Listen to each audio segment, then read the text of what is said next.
ঘোড়া ঘোড়া আমাদের পৃথিবীতে এমন এক প্রজাতির প্রাণী সারা জীবন ধরে দাঁড়িয়ে দাঁড়িয়ে ঘুমায়। এই ঘোড়া আজ থেকে নয়, এই ঘোড়া আদিযুগ থেকেই মানব সভ্যতার সাথে মিশে আছে। তাকে পছন্দ করার একমাত্র সবথেকে বড় কারণ হচ্ছে তার দ্রুতগামিতা। কিন্তু এমনও কিছু কিছু ঘোড়া আছে যে তার মালিকের প্রতি এত বিশ্বস্ত হয়ে যায় যে তার মৃত্যুর পরেও তার মালিকের সাথে ছায়ারূপে থাকে। এমনই এক রহস্যময় কাল্পনিক গল্প নিয়ে আজ আমরা এসেছি। বন্ধুরা, আমাদের আজকের গল্প ঘোড়া খান। গল্পটি লিখনে আমি পঙ্কজ এবং গল্প পাঠে সুব্রত। তো বন্ধুরা, শুরু করা যাক আমাদের আজকের গল্প ঘোড়া খান।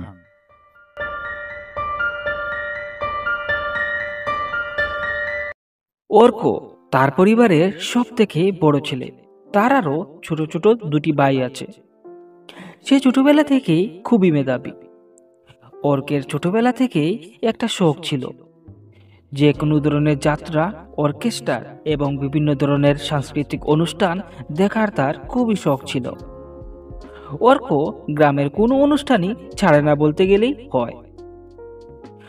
অর্ক একটা সরকারি চাকরি করত, পিডব্লিউডি অফিসে।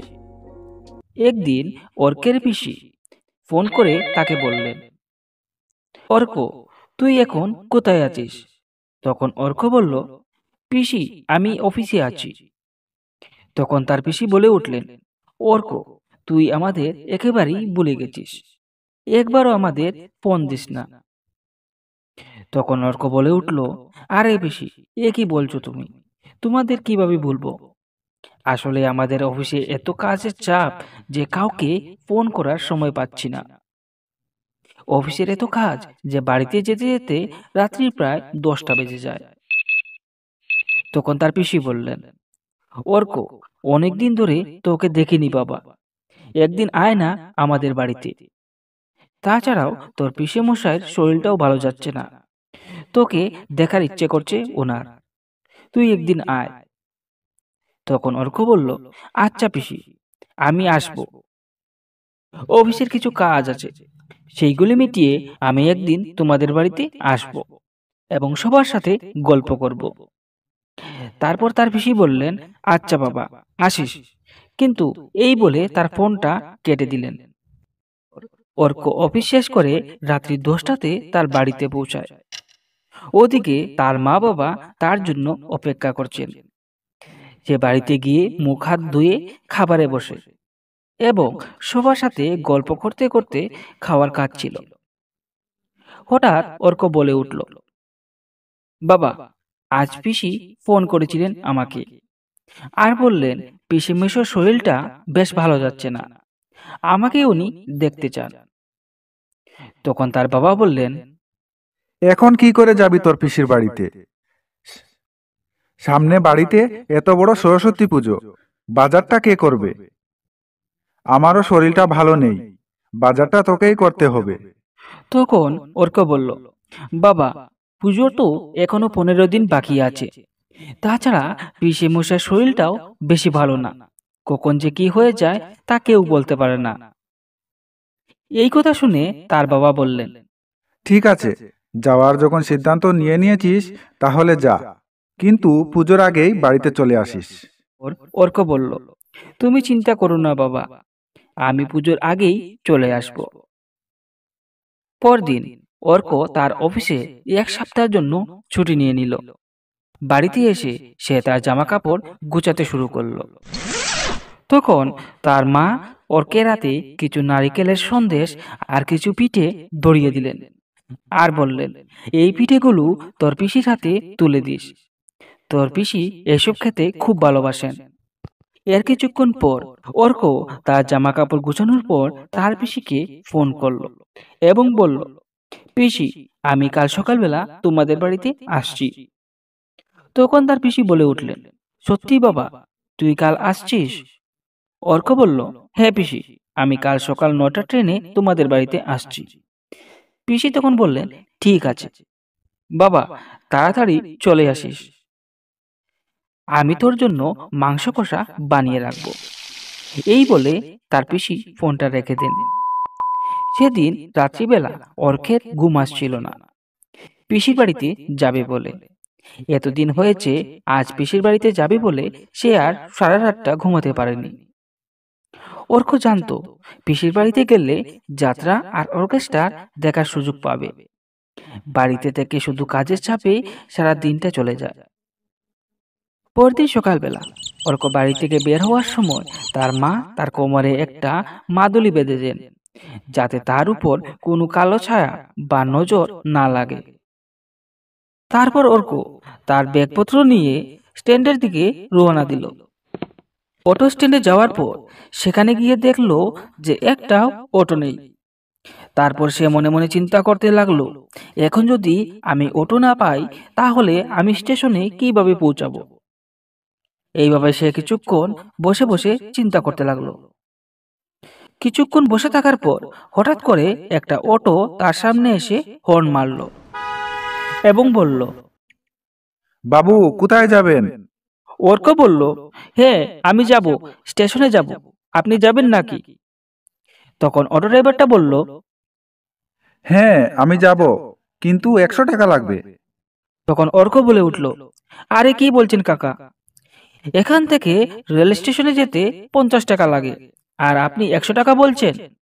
তখন অটো ড্রাইভার বলল, আরে বাবু, এখান থেকে যেতে 50 টাকাই লাগে, কিন্তু আমি আপনাকে একাই নিয়ে যাব, আর কোনো প্যাসেঞ্জারও পাবো না। তার জন্য বলছি 100 টাকা লাগবে।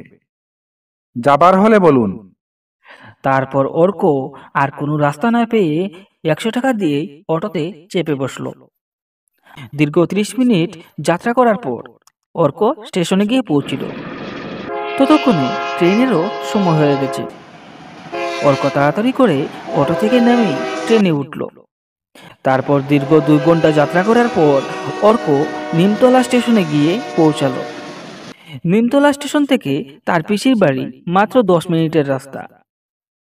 অর্ক রাস্তা দিয়ে হাঁটতে হাঁটতে অবশেষে পিসির বাড়িতে এসে পৌঁছালো। অর্ককে দেখে তার পিসি অনেক খুশি হয়েছেন। অর্কের পিসি মলিনা দেবী অর্ককে বললেন, অর্ক, তোর আসতে কোনো অসুবিধা হয়নি তো বাবা? তখন অর্ক বলল, না পিসি, আমার কোনো অসুবিধা হয়নি।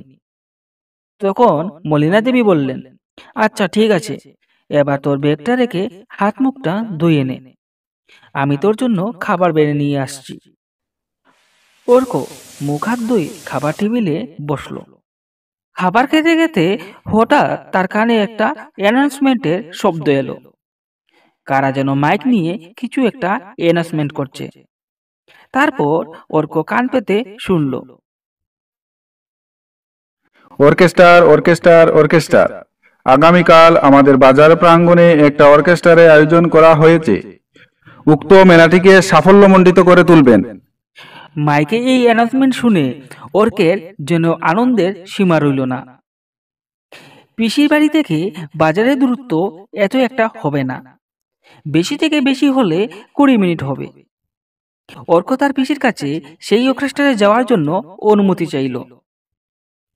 তখন তার পিসি বলে উঠলেন, না বাবা, অর্কেস্ট্রা দেখলে অনেক রাত্র হয়ে যাবে, তাছাড়া রাস্তাটাও বেশি ভালো না, জঙ্গলের ভিতর দিয়ে যেতে হয় বাজারে, আর এই জঙ্গলটা বেশ ভালো না।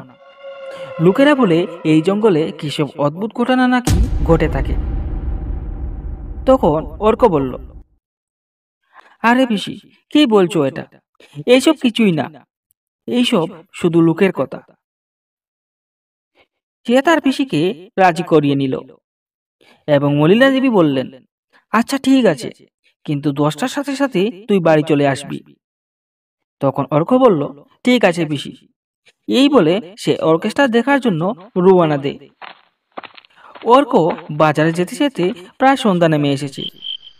সে সন্ধে 7টা নাগাদ সেই অর্কেস্ট্রারে গিয়ে পৌঁছালো, কিন্তু অর্কেস্ট্রা এখনো শুরু হয়নি।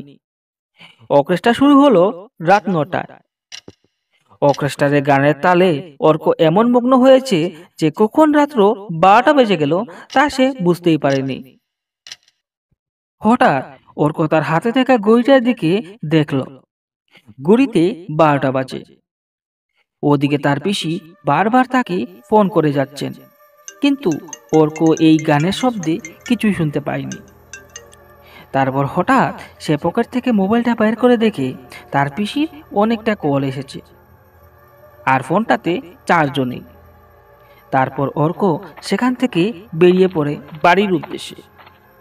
কিছু দূর আসার পর অর্ক সেই জঙ্গলের পাশে এসে পৌঁছালো। জঙ্গলের পাশে আসতেই অর্কের মনে হয়ে গেল তার পিসির কথা। তখন তার পিসিকে বলেছিল এইসব শুধু লোকের কথা, তবে তার মনে কি যেন একটা বাজছে। জঙ্গলের পাশে আসতেই অর্ক কি যেন একটা আকস্মাৎ শব্দ পেল তার পিছন থেকে। সঙ্গে সঙ্গে অর্ক পিছন দিকে ফিরে তাকালো, কিন্তু সে কিছুই দেখতে পেল না। তবে সে অনুভব করছিল তার পায়ের সাথে তাল মিলিয়ে কে যেন হেঁটে চলেছে। তারপর সে আবার সামনের দিকে এগোতে লাগলো। আর একটু সামনের দিকে এগোতে যাবে তখন সে শুনতে পেল আরো একটা শব্দ। তবে এবার শব্দটা ছিল ভিন্ন রকমের, ঠিক যেন ঘোড়ার খুরের আওয়াজের মতো।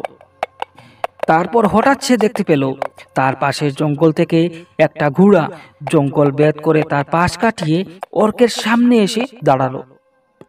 সেই ঘোড়ার রং ছিল সাদা ধবধবে, আর তার পিঠে বসে আছে একজন ব্যক্তি যার কাঁধের উপর থেকে তার মাথাটাই নেই। তার এক হাতে ছিল একটা তরবারি এবং অন্য হাতে ছিল কালো একটা চাবুক, এবং তার সেই মাথা থেকে অনবরত রক্তধারা বয়ে যাচ্ছে। তাহা দেখে অর্ক রীতিমতো চমকে উঠে। এ কি দেখছে সে? এটা কি সত্যি না কোনো স্বপ্ন? অর্ক কিছুতেই সামনের দিকে এগোতে পারছিল না এই ভয়ঙ্কর দৃশ্য দেখে। তারপর অর্ক ধীরে ধীরে পিছন পা হতে লাগলো, কিন্তু আবার সেই ঘোড়াটা অর্কের পাশ কাটিয়ে আবারও তার সামনে এসে দাঁড়িয়ে পড়ল। অর্ক এবার বুঝে উঠতে পারছিল না এই কি সমস্যা তার কাঁধে এসে পড়েছে। এই সমস্যা থেকে সে কিভাবে মুক্তি পাবে? অর্ক না পারছে এগোতে, না পারছে পিছনে যেতে। অর্ক এক চিৎকার করে উঠল, কিন্তু চিৎকার তার কেউ শুনতে পাচ্ছে না, কারণ চারিদিকে যাত্রা গানের শব্দে চারিদিক গম গম করছে। তারপর হঠাৎ সেই ঘোড়াতে থাকা ব্যক্তিটা বলে উঠল, এই কোনো চিৎকার করে লাভ নেই, হে হে হে হে হে হে। কেউ আসবে না তোকে বাঁচাতে। একদিন পর আজকে একটা খবর পেয়েছি, আজকে তোর রক্ত পান করে আমার পিপাসা মিটাবো। হে হে হা হা। এই বলে সেই ভয়ঙ্কর ব্যক্তিটা তার ঘোড়া সময় ঝাঁপিয়ে পড়ে অর্কের উপর। কিন্তু যখনই সেই দৈত্যটা তার উপর ঝাঁপিয়ে পড়ল, কোনো এক অজানা শক্তির কারণে সেই দৈত্যটা অর্কের শরীর থেকে অনেক দূর ছিটকে পড়ল। অর্ক কিছুই বুঝতে পারছিল না এসব কি হচ্ছে তার সাথে। তারপর সেই ঘোড়াতে থাকা ব্যক্তিটা আরো রাগান্বিত হয়ে তার দিকে তেড়ে আসলো এবং বলল, আজ তোর রক্ষা নেই। আবার যখন সেই দৈত্যটা তার উপর ঝাঁপিয়ে পড়তে চাইল, কিন্তু তখনও সে উড়ে গিয়ে পড়ল। অর্ক তখন বুঝতে পারল যে কোনো এক অজানা শক্তি তার সাহায্য করছে। হঠাৎ তার মনে পড়ে গেল তার মায়ের দেওয়া মাদুলিটার কথা। তার কোমরে থাকা সেই মাদুলিটা এবার চকচক করে উঠছে। অর্ক বুঝতে পারল যে এই মাদুলি তাকে রক্ষা করেছে, এবং সেই দৈত্যটা বলে উঠল, আজ তুই আমার কাছ থেকে বেঁচে গেলি, কিন্তু এভাবে কতদিন তুই বাঁচবি? একদিন না একদিন তো তোকে পাবো, সেদিন তোকে আমি খতম করে দেব। এই বলে সেই দৈত্যটা তার ঘোড়া নিয়ে জঙ্গল ভাঙতে ভাঙতে আবারও জঙ্গলের ভিতরে প্রবেশ করে গেল, এবং অর্ক ছুটে তার পিসির বাড়িতে এসে পৌঁছালো। বাড়িতে এসে তার পিসিকে সমস্ত ঘটনা বলল। তখন তার পিসি বললেন, বাবা, এর জন্য তোকে না বলেছিলাম তুই সেখানে যাস না। উপরওয়ালার কৃপায় তুই আজ বেঁচে গেলি। এরপর দিন অর্ক আবারও তার বাড়িতে চলে যায়। তবে সেদিনের রাত্রের ঘটনা সে সারা জীবনেও ভুলবে না। অর্ক বাড়িতে এসে তার বাড়ির কাউকে এইসব ঘটনা বলেনি। সে আবার তার নিত্য জীবনে ফিরে আসে। সেই আবার সকাল 8টায় বেরিয়ে পড়া এবং রাতে 10টায় অফিসের কাজ শেষ করে বাড়িতে ফিরে আসা। একদিন অর্ক বাড়ি ফিরে আসছিল রাত্রি 10টায়। হঠাৎ একটা শুনশান রাস্তায় তার গাড়িটা বন্ধ হয়ে যায়। সে গাড়ি থেকে নেমে দেখে কি সমস্যা হয়েছে। হঠাৎ সে দেখতে পায় তার চারিপাশে যেন হাওয়া বয়ে যাচ্ছে এক ভয়ঙ্কর রূপে। সে কিছুই বুঝতে পারে না। সে ভাবছিল যে এখনই ঝড় আসবে হয়তো। হঠাৎ শু করে জঙ্গল ভেঙে একটা শব্দ আসছিল। দেখতে না দেখতেই সে দেখতে পেল সেই ঘোড়াতে বসে থাকা লোকটা তাকে বলে যাচ্ছে, বাবু, আমি কি আপনাকে সাহায্য করতে পারি?